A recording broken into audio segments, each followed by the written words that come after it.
Hey, everybody. So, welcome. I thought I'd do this one as a recorded video, seeing as I can't jump on with you tonight to talk all things nutrition.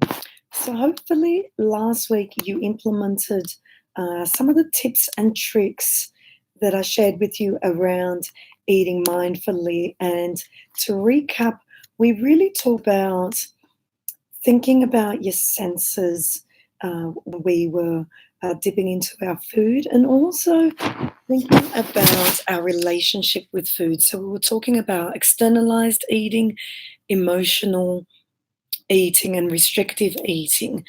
And for those of you that have jumped on board with getting really in tune, what I'd love for you to do is continue to step back each time, or at least once a day when you're eating, and just notice what might be going on for you at that point in time.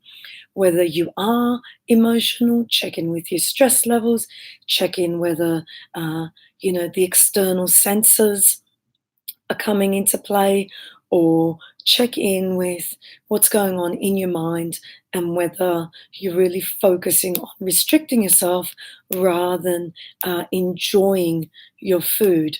And the reason it's really important to tune in is because enjoying our food is really an important part of us building a healthy relationship with food.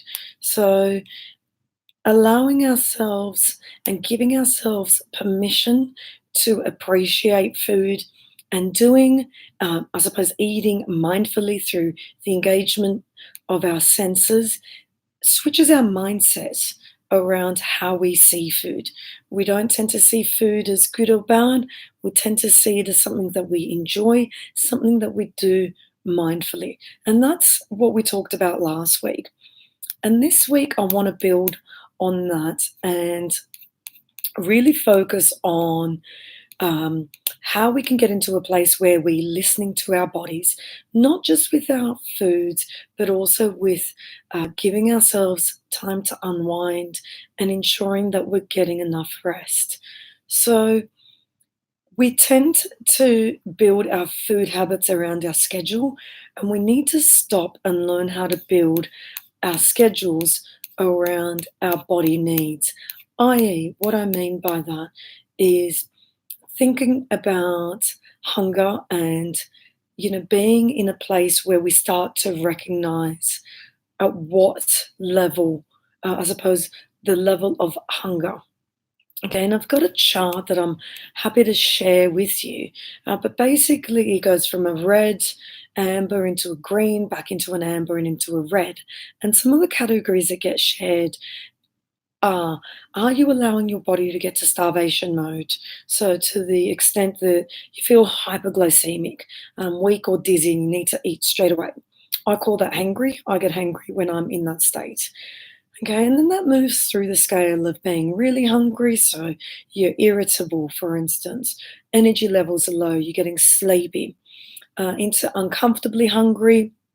So you start to get distracted. Perhaps it's something that you feel physically, such as your stomach groans, or your stomach groans to the extent that you're not concentrating on what you might be doing at a given time. And then we know that we're hungry when we are starting to growl. So we think about, well, now's a good time to eat, and building on from that, we go into eating. So there's different levels of eating as well. So eating, and we get to a point that we're satisfied mentally, eating and we're satisfied physically. So mentally we're satisfied and we're physically full, but we don't feel that we need to smash out more food. We could eat more, but we are not wanting to get to a place of uncomfortableness. And then we go to that stage of uncomfortableness of feeling stuffed. Can't eat another bite, eaten too much, feeling sick because have eaten way too much. So if you'd love for me to share that that guide, it is a nice visual that can serve as a reminder. So maybe something that we stick on top of our fridge or in our books or our diaries or whatever we use, even taking a snapshot of it and having it handy when we're looking at maybe popping in the foods that we're eating as part of our um, eating eating up. So through my Fitness Pal. Okay, so that's the first thing that I want you to think about this week. Yeah, how hungry are you? And become really in tune with what your mind is saying and how your body is feeling.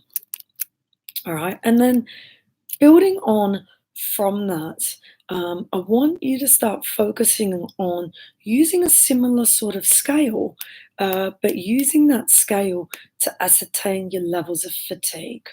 Okay, and notice whether you're pushing through levels of fatigue and avoiding going to bed or getting some downtime or getting some rest. And think about, or without judging it or over analyzing it, just notice it. Okay, and notice when it's coming on for you. Notice if it's coming on at particular times of the day or the night or after meals or before meals or after particularly stressful days. Okay, so just notice what's going on and then maybe jot down the time that you're going to bed and then the time that you're waking up the next day. And the reason it's important to do that is because when we're on a body transformation challenge, and not just a challenge, to live holistically and to be able to ensure that we're balanced, balanced in body, balanced in mind, balanced physically, it's really about lining up all the different pillars of wellness. Okay, so rather than overwhelm you with getting you to do everything at once, it's really just about coming to a place where you become so self aware of what's going on for your body. And then you can start making small shifts, small changes. And I promise that if you start to make these small shifts and small changes, i.e., you notice on particular days where you might be feeling stuffed, that you feel fatigued a lot earlier. It might be the case that you wake up feeling fatigued because your body hasn't been able to metabolize the foods that you put into it in the meal earlier on in the night. So you wake up feeling sluggish. It might be that you've pushed through being on social media on your laptop or working well into the night. So your brain hasn't gotten enough downtime and hasn't been able to recoup. So you wake up feeling de-energized. It's cyclical. So what happens? We wake up feeling de-energized. It might impact us getting out to do our exercise. It might mean that we reach for food. I know that I reach for food if I'm super fatigued because it's the one thing that I feel I need to do. I need to get more energy, so I reach for food. In actual fact, I need more sleep in order to get energy rather than more food at that point in time. It might be that I've had certain foods that haven't sat well with my system. So it's not about judging it, it's really about noticing and making small shifts. Okay, so in order to start this holistic path and build on it, think about how you feel after you're eating. Also, think about how you feel when you're getting to those levels of, I could do with some sleep now, I need to start getting ready for bed, and what actually comes up for you when you do feel that you're getting tired and that you're getting ready for bed. Are you actually allowing your body to go to that place? Are you pardon me, yourself to unwind? Or are you, in essence, pushing through? And think about why you're pushing through. Okay, so second part of this video, I want to talk about some tips in terms of how we keep progressing with weight loss goals. And like I said in the first one, we're not going to do a pure mindful approach to nutrition. This is a hybrid approach. That way, I can take you on this journey because we're not going to nail mindfulness in a short 5 weeks. It takes time. And the more you put into it, the more you stop and learn to, I suppose, embrace your life more mindfully, the easier it becomes. Okay, so this week, I want you to focus on making your eating an exclusive event. And what I mean by that is eat when make eating something that you do on its own.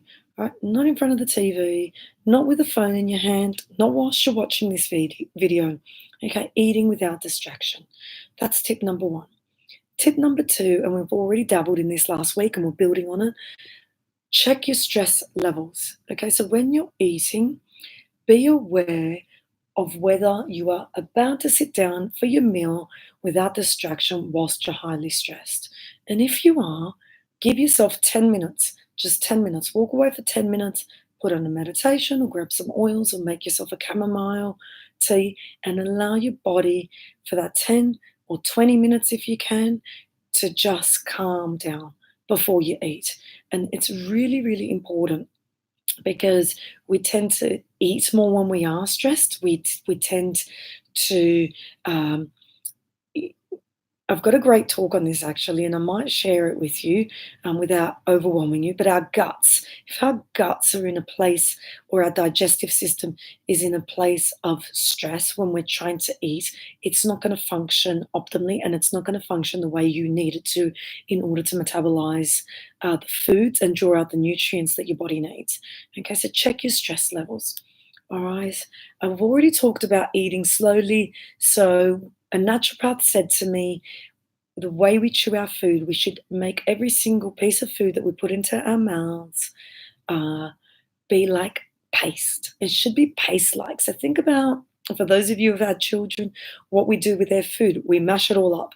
That is how our food should be in our mouths before we swallow it. So whilst it might take some time for all of us to get there, think about starting that process, or I suppose building on that process for yourself. Okay, the next one that I want to talk about is being mindful, I suppose, of proteins. And I've gone through a few of the diaries that you've been tracking, and especially for women, we don't tend to eat enough protein. Now, if you're not big on meat, and you don't need to be big on meat, I eat a lot of white meat, I eat a lot of fish, and chicken mince, and turkey mince, and salmon, and I eat very little red meat. Okay, protein doesn't always need to come from meats, though.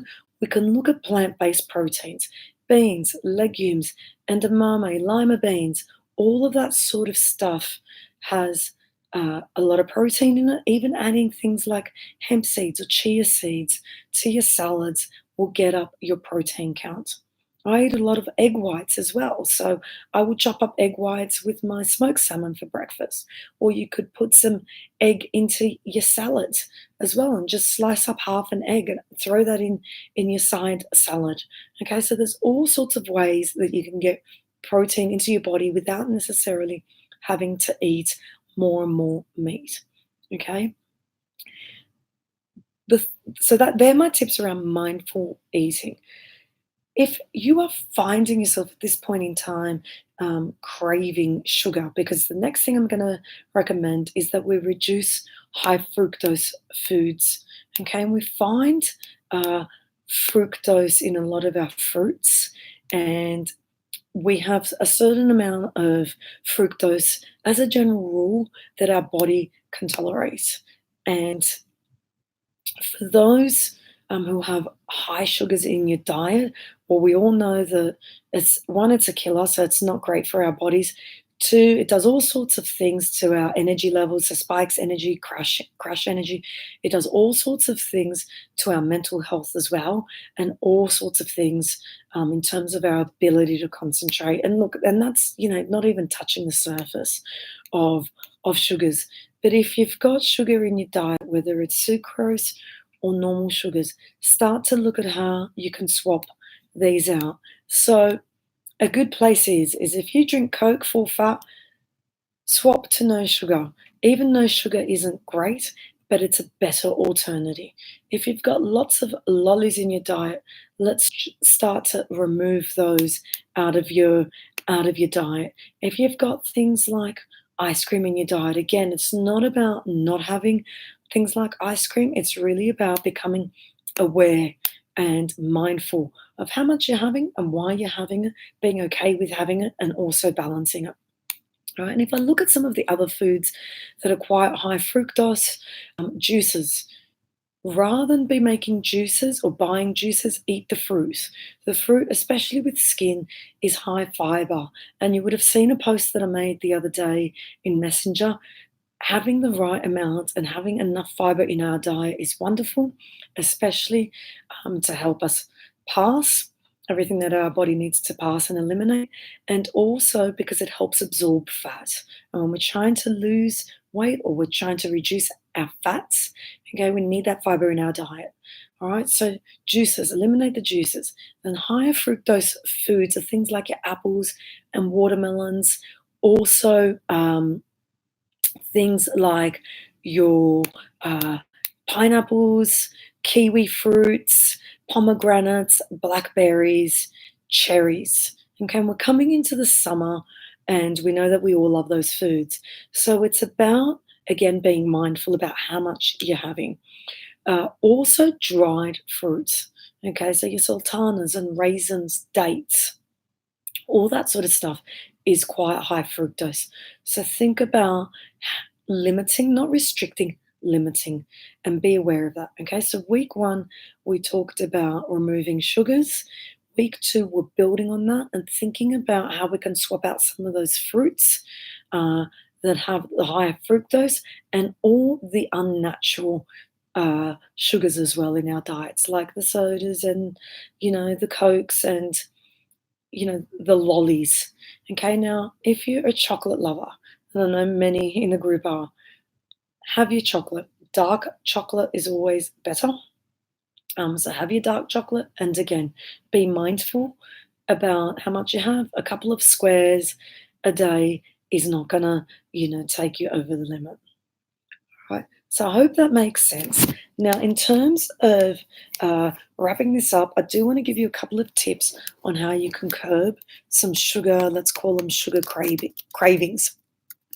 Um, First one is, so the first one that I use is peppermint. I use a natural peppermint oil. And for those that are on board with essential oils, you're more than happy to get in touch with me separately, and I can share with you how I use it. So you can take it topically, rub it, pop it in your water, but it just helps take away that need for sugar.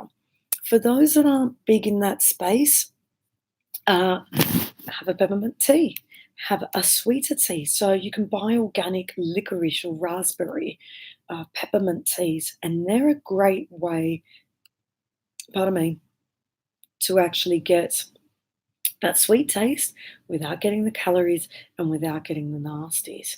So they're my two tips around how you can, I suppose, substitute your sugar cravings.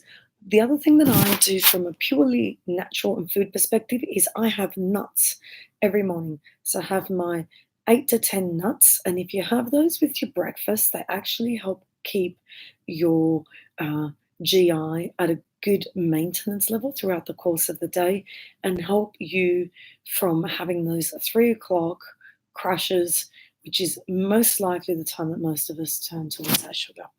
All right, gang. So build up this week. Build on your mindful eating. Think about how much rest you're allowing your body to have. Think about one or two small changes and strategies that you can put in place. Keep sharing your amazing results. We've had some amazing results, up to 1.5 kilos, I think, lost over the last week. Everyone's averaging between that 0.5 kilo to 1.5 kilos, which is fantastic. That's what it's about. And let's do it without restricting, without emotionally eating, without the externalized eating, okay, and learning this mindful approach to how we can best serve our bodies, both physically, nutritionally, and mentally. I'll talk to you all very soon.